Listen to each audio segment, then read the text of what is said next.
Pemirsa, KPU telah selesai melakukan rekapitulasi suara tingkat nasional untuk Pilpres 2024 dan berikut adalah hasil rekapitulasi tingkat nasional untuk Pilpres 2024 di 38 provinsi yang telah dilakukan Komisi Pemilihan Umum.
Dan pemirsa, kami langsung berbincang dengan pengamat politik Ray Rangkuti. Selamat malam Pak Ray.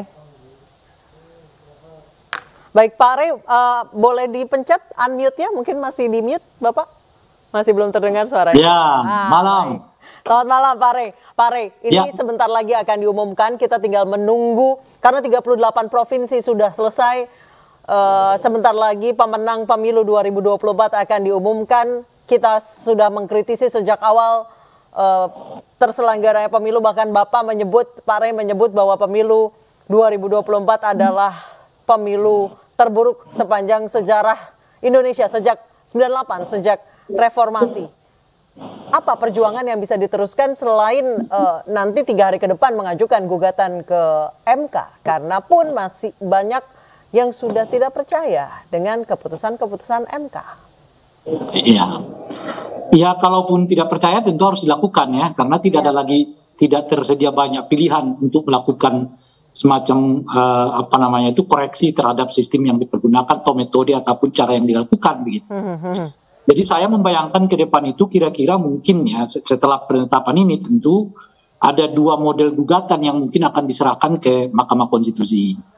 Kalau yang terkait dengan 01 bisa saja mereka melakukan gugatan terkait dengan hasil pemilu, yaitu selisih suara kan, yang ya sekitar berapa juta, puluhan juta lah suara itu gitu. Tapi kalau terkait dengan 03 bisa saja mereka melakukan gugatannya bukan selisih suara, tapi terkait dengan ya prosedur, tata cara dan penyelenggaraan pelaksanaan pemilunya gitu.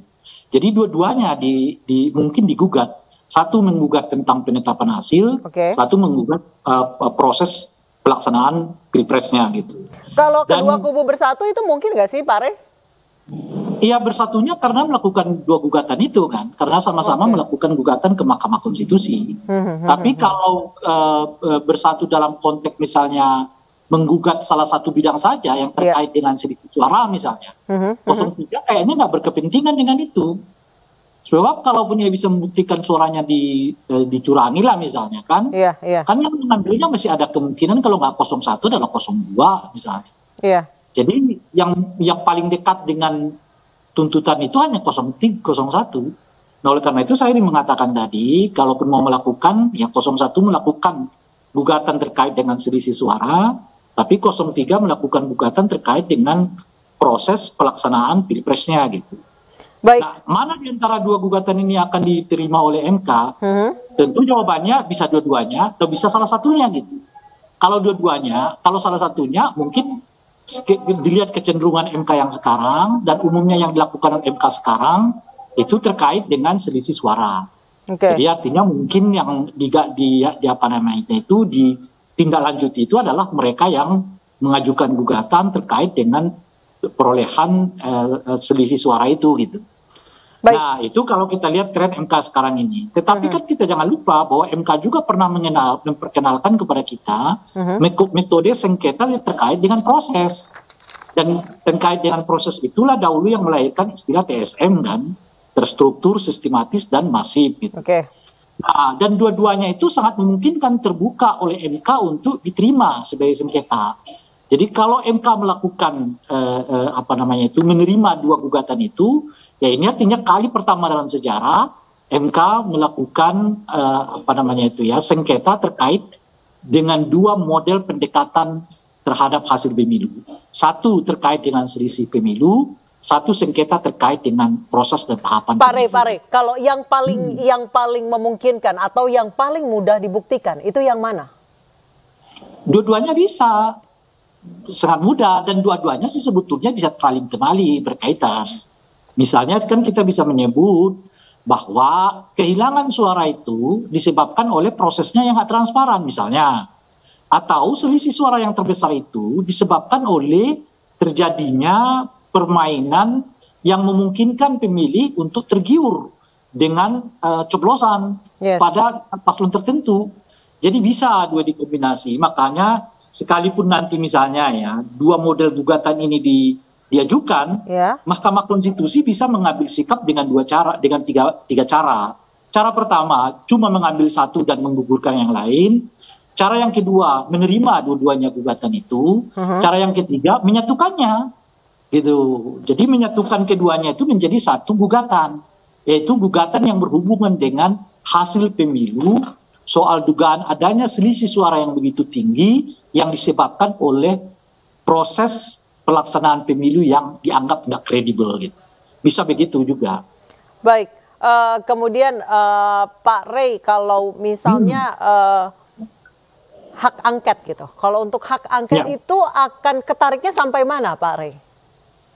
Kalau angket itu kan agak beda lagi itu kan.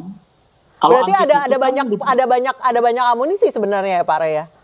Iya, maksud saya kita berbicara soal kelanjutan penghitungan suara. Kalau kelanjutan penghitungan suara itu kan ada ke Mahkamah Konstitusi terkait dengan sengketa. Tapi kalau angket itu adalah hak politik yang peristiwanya berhubungan dengan pemilu, tetapi yang diangket itu bukan pemilunya gitu loh. Yang diangket itu adalah soal dugaan keterlibatan presiden yang menggunakan kekuasaan secara tidak legal terkait dengan pelaksanaan pemilu. Jadi sebetulnya kalau angket itu lebih bersifat politik, bukan bersikap terhadap tahapan. Kalau ke MK itu kan yang dikoreksi nanti tahapannya, hasilnya gitu. Kalau angket itu saya kira nggak akan berhubungan dengan tahapan dan hasil. Nah cuma melihat apakah ada penggunaan kekuasaan yang tidak wajar yang dilakukan oleh pemerintah dalam ini presiden yang mengakibatkan keuntungan bagi salah satu paslon. Nah itu yang mau diselidiki. Tapi boleh jadi keduanya berkolerasi. Nah misalnya kalau angket ini jalan terus, mereka bisa mengambil hasil dari sengketa untuk dimasukkan sebagai bagian dari angket. Tetapi atau kalau angketnya lebih cepat dibandingkan dengan sengketanya misalnya, tentu saja bahan ini bisa memperkuat sengketa yang diadukan khususnya kalau ada sengketa terkait dengan tahapan.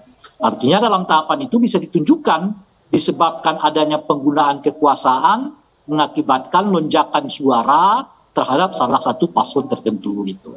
Baik, Pak Rey, tadi rekan kami di lapangan sempat mewawancara salah satu demonstran, dia mengatakan, ya silakan saja KPU mengumumkan siapapun yang menjadi pemenang, 1, 2 atau 3, tapi harus bisa meyakinkan masyarakat bahwa itu tidak melalui kecurangan, karena memang dugaan selama ini bahwa KPU sudah berada dalam kontrol salah satu pasangan calon.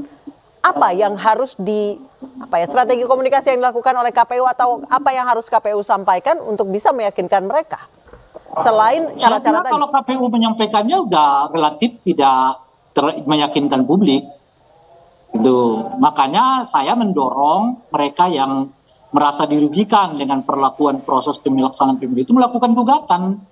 Salah satunya ya ke Mahkamah Konstitusi kan. Nah, saya menyebut jika memungkinkan gugatan itu dibuat dalam dua pola.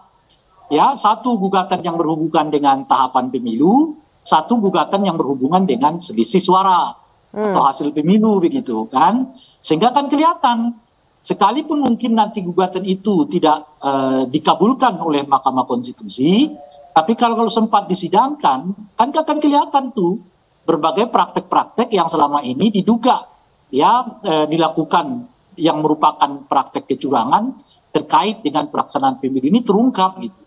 Pun juga dengan hak angket itu. Hak angket itu penting untuk memastikan dugaan bahwa ada cawe-cawe presiden terkait dengan pelaksanaan Pilpres 2024 ini. Nah, bagi saya sangat disayangkan tentu saja ya kalau sampai misalnya angket ini nggak berlanjut. Karena apa gitu? Karena kita kehilangan momentum yang tepat untuk mengungkap apakah benar ada penggunaan kekuasaan demi kepentingan elektoral ya yang menguntungkan salah satu paslon tertentu gitu. Nah, hak angket ini dilihat tidak semata-mata kaitannya dengan menang nggak menang di Pilpres, tapi itu harus dilihat dalam kerangka untuk memperbaiki sistem kita ke depan. Sebab ya seperti kita ketahui kalau sampai nanti model yang seperti ini diperkenankan, tidak ada jaminan bahwa model-model yang seperti ini tidak dilakukan di Pilkada 2024 bulan November ini gitu. Yeah. Nah, sekarang misalnya kan kita agak terkejut nih dengan himbauan dari Menteri Dalam Negeri yang mengingatkan dan sebisa mungkin bahkan mereka akan berencana membuat aturan yang mengatur pembagian bansos menjelang pelaksanaan Pilkada 2024. Artinya apa gitu? Artinya pemerintah sendiri mengerti bahwa bansos itu punya potensi yang sangat kuat bagi upaya mendongkrak elektabilitas paslon tertentu gitu. Kan ini agak lucu ya, di pilkadanya diatur, tiba di pilpresnya bablas gitu loh. Kan gak ada aturannya gitu. Nah, ini menurut saya salah satu faktor yang boleh jadi sebab bagi angket itu dilakukan. Kenapa di pilpresnya itu bablas, seperti nggak ada aturannya, seperti mau-maunya presiden, kalau dia mau bagi bansos dia mau bagi, kalau dia mau berhenti dia sendiri yang menghentikannya gitu ya. Sementara untuk urusan pilkada bahkan Menteri Dalam Negerinya sudah melakukan himbauan dan berminat untuk membuat aturan tata cara pembagian bansos menjelang pilkada 2024 yang akan datang. Kan ini membuktikan kepada kita ada sebetulnya yang nggak tepat di dalam pembagian bansos itu gitu loh kira-kira. Baik. Nah, ini menurut saya angket itu jadi penting gitu. Baik, Pak Rey, untuk membuktikan bahwa ada kecurangan yang TSM, terstruktur, sistematis, dan masif. Itu yang mungkin Pak Rey bisa jelaskan.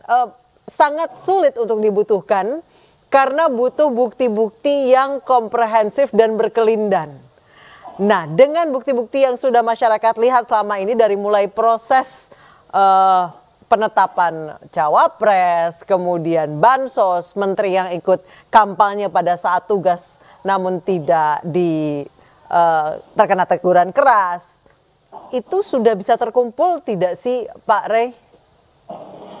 Kalau saya ada dua ya. Pertama, pembuktian TSM itu udah pernah dilakukan di Mahkamah Konstitusi dan bisa dilakukan. Ya. Mahkamah Konstitusi pernah mengabulkan permintaan soal TSM, kan? Artinya bisa dilakukan gitu. Bisa juga dibuktikan gitu. Itu yang pertama. Tetapi menurut saya yang paling sulit itu bukan itu. Yang kedua, apa yang kedua itu? Apakah MK memperkenankan sengketa berdasarkan dugaan TSM ini gitu? Itu yang sulit. Sebab kalau MK membatasi dirinya hanya pada selisih suara, TSM-nya nggak masuk dengan sendirinya. Nah, tapi kalau MK membolehkan gugatan terkait dengan TSM, nggak sulit membuktikannya sebetulnya. Salah satunya adalah bansos seperti yang kita sebutkan kan. Kemudian beberapa warawiri presiden ya ngopi bersama lah ya kan. Kemudian termasuk di dalamnya adalah pemanggilan kepala desa menjelang pelaksanaan Pilpres dilakukan gitu.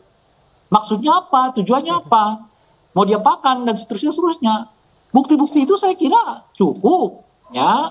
Nah, persoalannya adalah apakah MK memperkenalkan gugatan yang terkait dengan TSM gitu loh. Itu yang paling sulit. Kalau mencari buktinya, ya melakukan pembuktiannya menurut saya ya cukup banyak data-data yang bisa menunjang itu gitu.